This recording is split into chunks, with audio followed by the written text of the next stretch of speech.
I know, I still need to do that Starship Combat review. It'll come, eventually.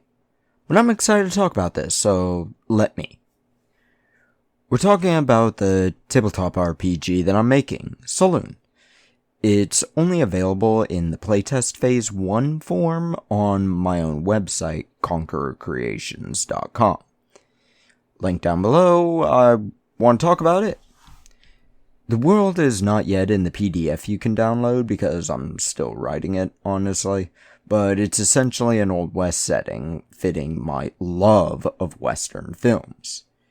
Character advancement is not based off classes or even levels, but instead money.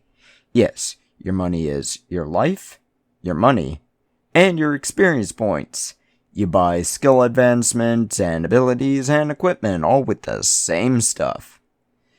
Now, all this sounds rather tedious, but let's start with what I'm intending for this game. I love movies. I was essentially raised in a movie theater, and my grandpa raised me on TV shows and movies that he loved when he was young.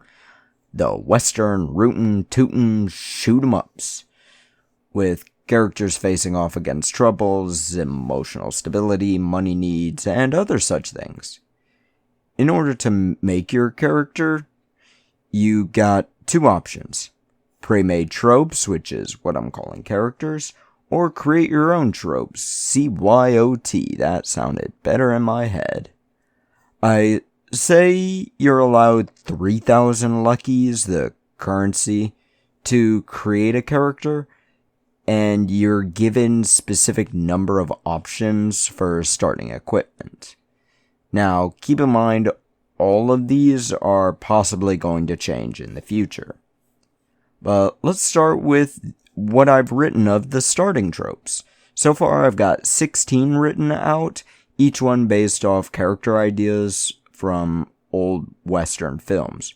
Going in alphabetical order, we've got the agent, a government worker, or perhaps a natural-born liar, able to gaslight people and find their weaknesses.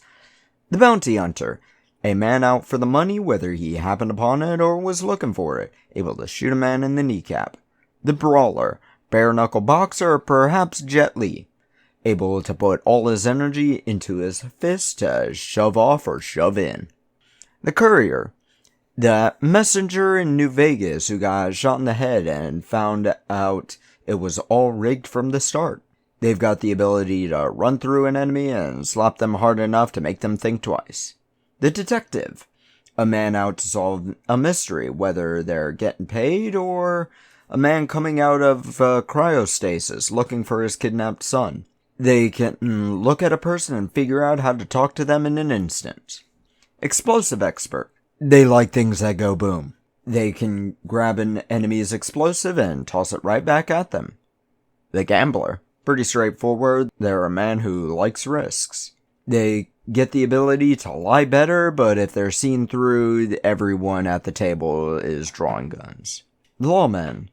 This is your standard support your local sheriff sort of character. Though they are the law, they have the ability to allow themselves to essentially torture a character with no repercussions, which I might need to change later, looking at that now. The outlaw, like the lawman, but without the man, and add an out at the front of it. They can essentially use their weapons to talk to people. The rancher, like the Cartwright family from Bonanza. They have the ability to set a location or a person as their home and to gain skills to protect said location or person. The ranger, your essential hunter type character in these sort of games. They gain what's essentially a sneak attack bonus to attacks with their bows. The shaman, first of 3 magic tropes. This one uses elemental magics, what I call physical magics, in this setting to bend the elements to their will in times of need. The trapper, they're Daniel Boone of this setting.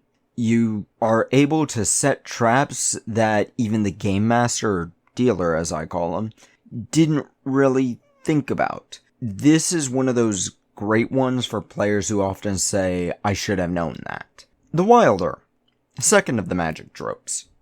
They're the healer, the shapeshifter, and the necromancer of this world. They're able to pull life from things and put it into other things that isn't themselves.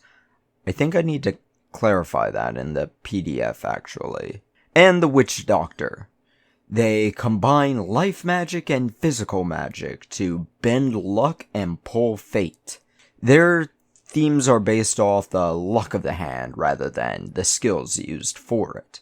Their starting ability allows them to give a bonus to any player they see fit in their choice, depending on what they have in their hands at the end.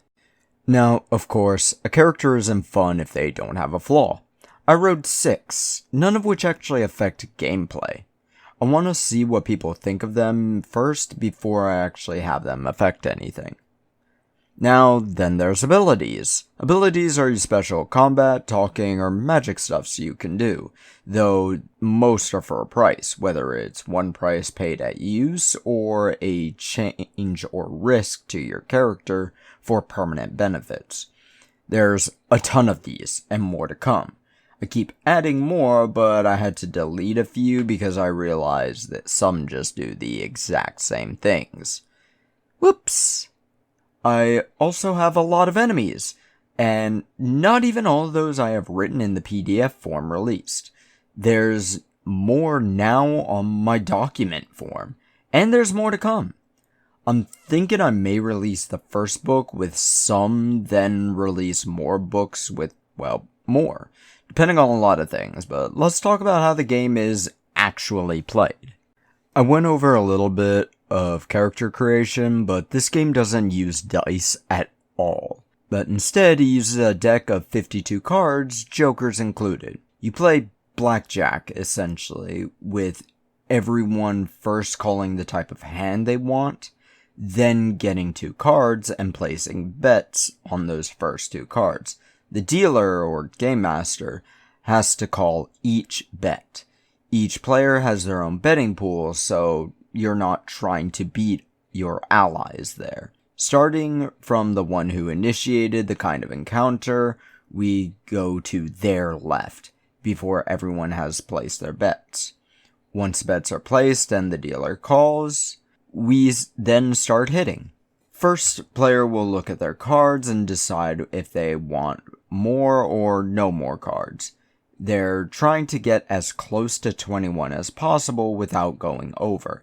They can add or subtract their skills to benefit them. These numbers are called bonuses.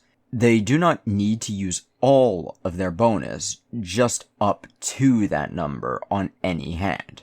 Going bust is essentially equivalent to rolling a natural 1, while hitting blackjack is like rolling natural 20. If the dealer beats your hand, then the pot you were betting on is lost into the bank, possibly healing target you were trying to hit, depending on the kind of enemy. But if you beat the dealer's hand, you get those luckies, essentially healing yourself or an ally if you use certain abilities for your hand. Any luckies not used in character creation are lost, but you gain 10 starting out with. As you win more and more, you gain better gear or better abilities. But this is just the basics of Saloon. I've still got a lot of work to do, and I plan on doing more. I'm hoping someday soon we'll have the Kickstarter up so we can start working towards publishing this, though. If you'd like to keep up to date on Saloon, and possibly our other games we're working on like Age of Arcanum or Cat Empire, please check out the website. Downloads for Saloon and Cat Empire are for free now. We don't plan on charging ever for Cat Empire.